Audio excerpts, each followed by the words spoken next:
केंद्र सरकार के महंगे भत्ते और सुप्रीम कोर्ट के फैसले को नजरअंदाज कर राज्य सरकार की उदासीनता के खिलाफ पूरे बंगाल में संयुक्त संघर्ष मंच के द्वारा हड़ताल।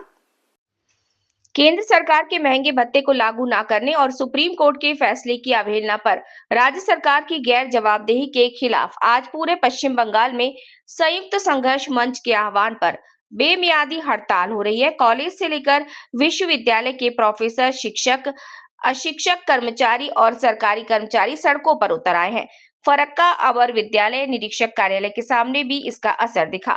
हम लाए हैं वहां के दृश्य और हड़ताल में शामिल सरकारी कर्मचारी के बयान। देखिए हमारी खबर के साथ। मुर्शिदाबाद फरक्का से सुभाष मंडल की रिपोर्ट। আমাদের মূল বিষয় হচ্ছে যে সুপ্রিম কোর্ট একটা আদেশ দিয়েছিল আমাদের বকেয়া দিয়ে মিটিয়ে দেওয়ার জন্য, কিন্তু সেই আদেশ বর্তমান রাজ্য সরকার মানছে না। আমাদের মার্চ মাসের মধ্যে 50% বকেয়া দিয়ে পেয়ে যাওয়ার কথা ছিল, সেটা তো আমরা পাচ্ছি না। পে কমিশন থেকেও শিক্ষকদেরকে বাদ দিয়ে দেওয়ার একটা চক্রান্ত চলছে।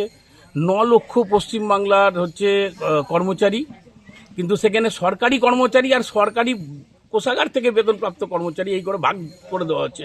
একদিকে 3 লাখ, একদিকে 6 লাখ। আমাদের যে আন্দোলন একসাথে ছিল সমস্ত কর্মচারীদের, সেই আন্দোলনটাকে ভেঙে দেওয়ার জন্য ব্রিটিশদের মতন ডিভাইড অ্যান্ড রুল পলিসি রাজ্য সরকার গ্রহণ করেছে।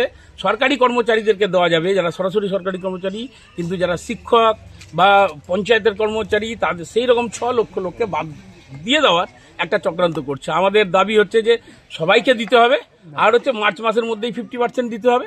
আর স্কুলে নিয়োগ বন্ধ, 8,500 স্কুল উঠে গেল।